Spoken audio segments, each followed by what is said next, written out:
Sup, Juggalos. Now, I want to read you a line with which you might be familiar. This is from $85 an hour from ICP's close and personal friends, Twisted.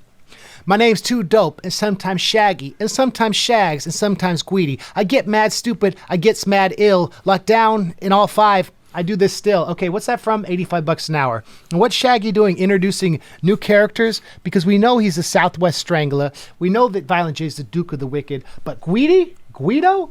Maybe you can elucidate the Juggalos, Snax. Welcome to Hatchet Chat. Welcome, y'all. So yeah, Gweedo, Shaggy's wrestling commentator alter ego.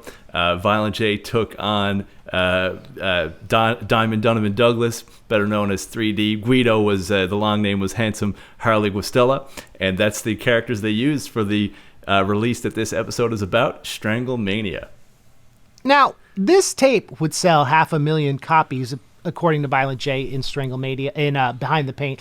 Stranglemania was a VHS they released where they took some videotapes they found in the back of a wrestling magazine called Outrageously Violent Wrestling from Japan. They ordered these tapes because they are big wrestling marks, and in wrestling terminology, that means fans. So it's like at the carnival, if you want to like scam people, you look for your marks, right? And so that comes from the term, like a mark is like a fan. If you're marked out, you're like geeked out. We are definitely psychopathic marks, as evidenced by this long-standing series. So they ordered this cassette tape, this VHS tape. When they ordered it, what did they realize about the commentary on these tapes, Snax? For sure. They realized that there was no commentary. It was a professionally shot wrestling compilation with no commentary, so they had the idea to take on those alter egos we mentioned, put their own commentary to it, and market it to the Juggalos. And much like psychopathic writers, ICP have a long-standing tradition of maybe having creative interpretations of international copyright law. So that is to say, if we're talking about the psychopathic records, psychopathic writers releases, where they later would hook up some of the artists that they sampled, like Ice Cube. They use his beats. They gave him $1 million to play The Gathering. So we'll talk about how this relates to this. But these are the original YouTube reaction videos. Nowadays, you can get 1 million views being like, yo, I'm reacting to this viral video. And then it's kind of like the people talk about how the YouTube algorithms are broken, but not when it comes to Hatchet Chat. Thank y'all for watching. People will be like, oh, yo, I'm reacting. Yo, this video's crazy. Oh my gosh, yo. And then people are like, click, click, click, click, click. And then they get the dollars, the cheddar, the money, the Gouda, the cheese. Slice a little bit off the cheese. Slice a little bit off the cheese. That was a reference to documentary and the merch. So anyway, it comes from a tape called the Japanese IWA, International Wrestling Association, and their 1995 King of the Deathmatch tournament. How do I know this?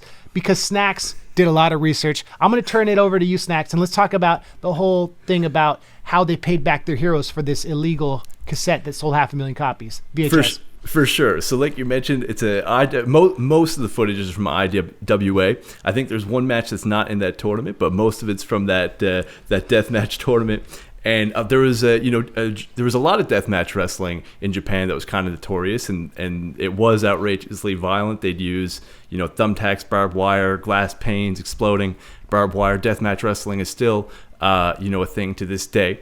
But this deathmatch tournament is iconic, and Mick Foley's original wrestling persona, Cactus Jack, was in it. He writes about that in his book, Have a Nice Day, in his first autobiography book. Terry Funk was in it, but of course, ICP putting a humorous twist on it. They changed these names. Cactus Jack becomes Cactus Sack. Terry Funk becomes Drunk Terry Flunk, etc., etc. But it's all good though, because like you said, when they ran into Mick Foley and when they were working for the WWF, Mick Foley confronted them about making money off of his footage that he was a part of, and ICP expected this. They hooked him up right away. This with some payment. This started a long working relationship. Of course, Cactus Sack even appeared in Big Money Hustlers. Do they call him Cactus Sack in Big Money Hustlers? Yes, they do. And then that's the scene where Mikey Clark is like producing the music and he gets shot, right?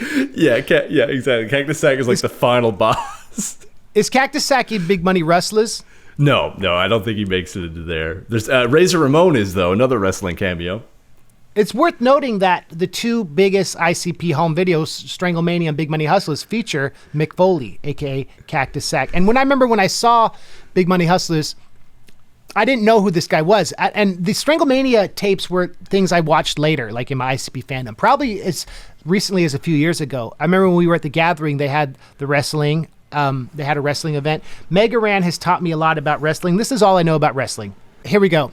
I know the Montreal Screwjob, where Bret the Hitman Hart was surprised backstage in Canada because he's Canadian. They took away his championship belt by holding him down. He was mad. He went backstage and actually punched Vince McMahon. Speaking of Vince McMahon, I know about how his son-in-law, Triple H, used to date China. They broke up. It broke China's heart, which led to a long addiction and her sad downfall. Speaking of sadness in wrestling, I know about Hulk Hogan and Bubba the Love Sponge, his controversial tape where he said some very unfortunate, offensive things on tape, and that came out.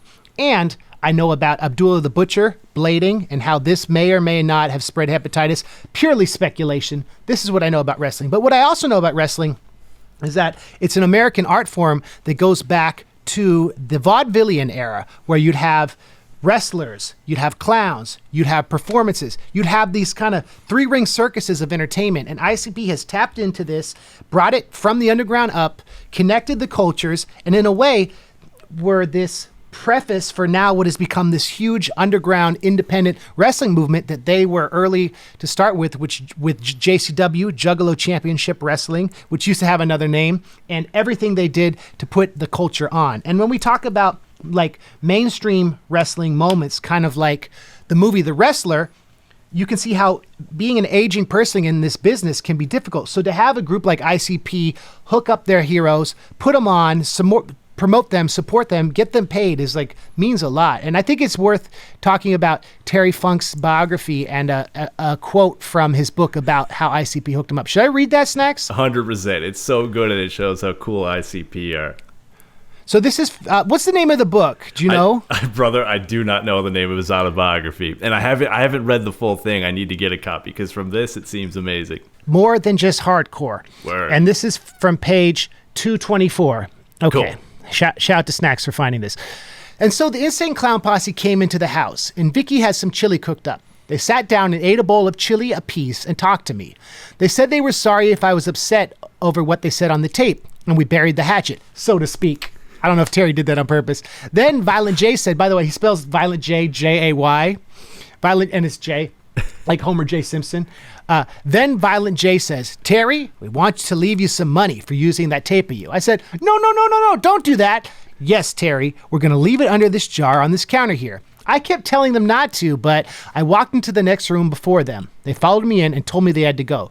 We said our goodbyes, and the Insane Clown Posse drove off in their tour bus. And I walked down into the other room to get the money I knew they'd left. I have to tell you, I was excited.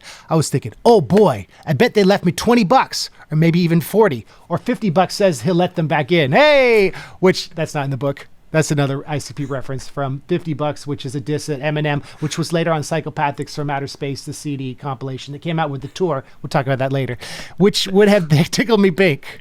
I thought I'd have enough money to pay for the chili, at least, and so I was really happy at the notion of having $20. What's that? Yo, is it on Jekyll Brothers? There's that skit about that chili that's so hot it will burn the hair off your... Yeah, that's in the Shaggy Show. That's a commercial on the Shaggy Show song. Interesting. I wonder if this happened around then. They're having chili with Terry Funk. I went in there, lifted up the jar, and there were $4,000 there. And so let me tell you people something right now. I love the Insane Clown Posse. The next retirement match I have, they're going to be in the semifinal. They're the greatest band in the world. I have all their records. All right, Terry, which is your favorite? Do you want to talk about the Joker's cards? Which of your favorite is the 6? Do you want to talk about the samples on intelligence and violence? Let's go, Terry. You're a juggalo? Wait, hold on. What about this next sentence? Haven't got around to listening to them yet, but I have them somewhere. Terry, we have a YouTube show that we recommend for Snax and Lars. It's called Hatchet Chat. Absolutely. Also, Terry Funk, I love you because you're the man. That's what's up. Okay, so Snax. Let's talk about some of the other characters. So I noticed that they call the headhunters the Mushroom Boys, Ponderosa and Swedenhouse. And here's my question. Is the Headhunters remix of Hocus Pocus a reference to this? I am totally unsure. I don't know if that's a reference to that or if the Headhunters were the actual name of the remix team, but it very well could be. That's a interesting observation. Well, speaking of Malenko, I know there's a line, we're both Legs Diamond marks, where Legs Diamond goes, where he's trying to, in Hallelujah, he's trying to raise the kid who's haunted by the devil. He goes, Shuma Numa Lama Nama Numi. What's that a reference from? How does this tie into Stranglemania? Well, I forget. Is it Hironi Ono? No, not Hironi Ono. Shoji Nakamaki. Yes, his name in the video. The ICP changed his name to Lama Nama Numi, which is interesting because this came out before Malenko, and like you said, Legs Diamond's preacher character uses that set of syllables. And Hiroshi Ono is his name in this is Furious Fred Fury. Excuse me, I mean Deadly Fred. Deadly. So that's a random connection. So Snax. Let's talk about some of the trivia. If I wanted to see part of the original biker-themed chicken hunting video, how would Stranglemania facilitate this? So it actually has a clip of the original chicken hunting video that we talked about last episode on Riddlebox, the bizarre one with the bikers. Basically, I think 3D and Gweedo say they're cutting to a commercial break, and it shows this, and then they're like acting like it's a mistake, and they're trying to get it off the air. Like, what is this? Probably poking fun at how they didn't really like the video that much. That's pretty funny. There's a lot of things you can learn about wrestling from ICP. Like he says, and what is a juggalo? He says, I sabooed your mom through the kitchen table. So that's a wrestling move that Sabu would do. Mega Ran explained this to me. Let's talk about Sabu. Let's talk about Vampiro. Let's talk about their wrestling community and all that flavor. For sure. ICP have lots of wrestling homies that they met throughout their time wrestling. And Sabu is a hardcore legend, from ECW fame. And he has like Air Sabu. He has a couple of moves where he's putting you through a table, and that's definitely a reference to that. And Vampiro even made it on to, I believe, Forgotten Freshness, maybe Volume 3, where Violent J is basically coaching him to do this like Dark Lotus intro, and it's hilarious. And there's this famous picture we're going to show. Look at that. What? The Rock is wearing a Riddlebox shirt. Speaking of last week's episode, what's the story behind this photo, Snax? I don't know for sure. I think it's caused plenty of speculation over the years. I've heard that wrestlers a lot of times, because like they're in and out of the locker rooms and showering, getting wet before and after show, they'll just grab shirts from like merch booths and stuff like that. So it could be as simple as that, or The Rock could be, down with the clown, and maybe he still is to this day. Whoop, whoop. I thought that Hobbs and Shaw was one of my favorite of the Fast and Furious franchise. It's really great to see him return to Samoa and help lead a revolution against these people who want to destroy the world. But no, not when you have family coming together, overcoming their family drama to help win and fight this nuclear disaster which could happen. Shout out to the Fast and Furious franchise.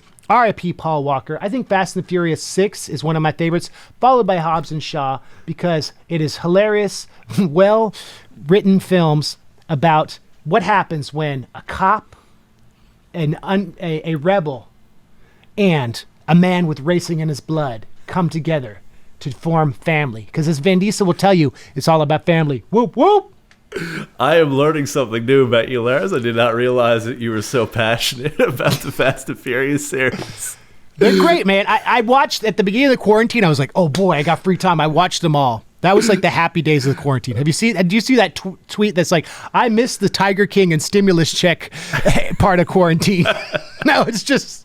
Have you seen the Fast and Furious movies? I've seen I think see the first one. It was the second one called Tokyo Drift, like way back in the early 2000s. I haven't seen any of the new ones though. Tokyo Drift is good. Let me flip your wig about Tokyo Drift. Have you ever seen Sling Blade? Speaking of hatchets, with Billy Bob Thornton. Yes, I seen that recently, a couple of months ago. That movie is incredible.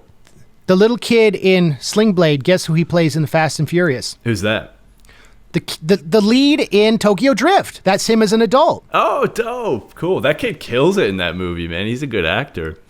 Yeah, and also, guess what else? What? He's also in the Fast and Furious 8, I think, where they go back to meet everyone and they recontextualize the history. He's in that too. Shout out to that kid.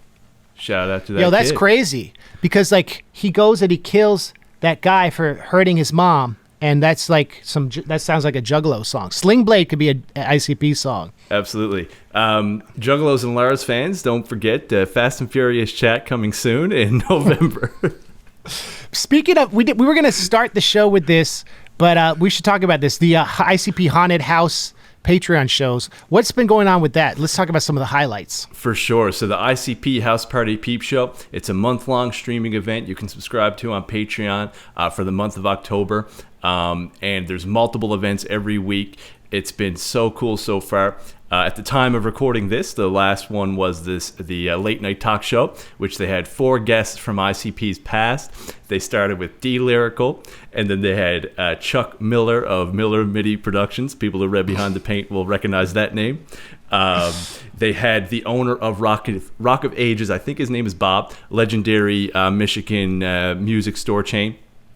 And they ended with the one and only Tom Dubb. So it was a surreal blast from the past. Super cool to see these people interact. And it was in person, set up in Violent J's living room.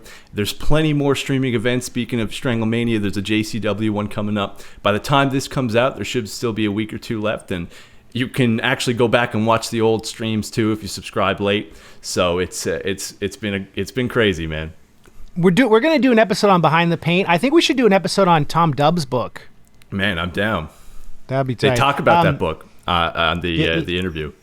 That's a whole nother thing. We'll get into that. And so doing humorous commentary on wrestling has become kind of like a popular thing in the wrestling world. There's a lot of wrestling podcasts. A notable one you talked about is Colt Cabana's Art of Wrestling podcast. Do you think, this may be purely speculation, but was this inspired at all by Stranglemania, or did Stranglemania influence this culture? I believe it has. It would have had to. Like you said, Colt Cabana, a very, very popular indie wrestler, and he has a very popular podcast, Art of Wrestling, and he was behind a product, and it might have been in collaboration with a couple other people too, I believe, but he had something to do with a product called $5 Wrestling, which is a very similar concept to Stranglemania. It's very small regional independent wrestling, with bizarre characters wrestling, and they take the footage and put funny commentary over it, and it's marketed as wrestling so bad it's good. So like you said, man, I really think that it probably would be influenced by it. I can't say for sure, like who knows, but it's hard not to think it is, because even if you weren't a Juggalo, I think a lot of hardcore wrestling fans would have known about Stranglemania, because it, like we were talking about, it was one of the ways you were going to get IWA footage, first of all, because it wasn't like the internet days we have now, and second of all, it's just like probably the idea of a rap group doing funny commentary to wrestling would have, like, I believe, made a splash, because Mick Foley himself knew about it. So short answer is, I would imagine it was influenced by Stranglemania. Well, and also I remember on Stranglemania, I don't know if it's volume 1 or 2, but it's not just the Japanese wrestling they make fun of. They have like these corny, independent, small, like very amateur wrestling events that they do commentary on. Is that later? Is that volume 2? Absolutely. So Stranglemania kind of was the beginning of ICP doing wrestling products on a creative level. They would eventually do a Stranglemania Live show in '97, followed by another Stranglemania show shortly after called Hellfire Wrestling. Then there was a Hellfire Wrestling tour, and this was all done with Detroit wrestling promoter Dan Curtis.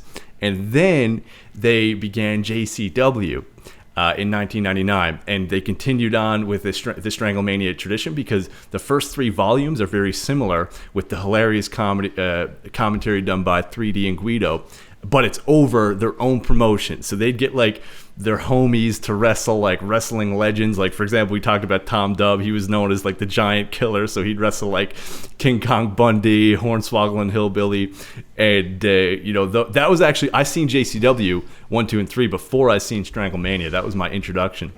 But JCW is still kicking today. That's what's up. I mean, I think this is a good time to talk about this, because I don't know where else we will. There were the years where they were part of WWF. Now it's WWE. Why did it have to change its name? Well, that's something else Lars knows, because the World Wildlife Foundation said you need to change it, so it's WWE. Side note, the Wesley Willis Fiasco, which was Wesley Willis's rock band, their logo was the WWF logo. WWF supposedly made them change their logo because they were like, well, if the World Wildlife Foundation is making us become WWE, World Wrestling Entertainment, we're going to make you do this too, Wesley Willis. See, you're dropping all kinds of trivia. What are you talking about? You don't know much about wrestling. That's true, right? About the name change? It is true about the name change, but I did not know that about Wesley Willis. Holler. And then, so ICP, they were wrestling with the oddities, and I had a signed magazine cover with there on the cover with all the oddities, and ICP had signed it, and I gave it to Mega Ran after one of our tours because he collects wrestling stuff. I thought he'd like it. I would hold it up if I still had it, is what I mean. And ICP were like, all right, we're going to do this. We're going to fly back from our tours. We know we're not really getting paid, but you're going to show commercials for Great Malenko. Let's go, Vince McMahon. Let's go, let's go, let's go. And eventually when it didn't happen, Alex Abyss was like, chomping on his cigar, like, you know, guys, you got better stuff to do than be on this nationally syndicated, very popular show where you've suddenly become pop culture heroes and you're getting more and more fans. And so Jay and Shaggy dropped the mic. And I think in some ways I've heard Juggalos talk about that maybe they regret leaving when they did, even though it was exhausting. This was what I was reading on Reddit the other day. I don't know.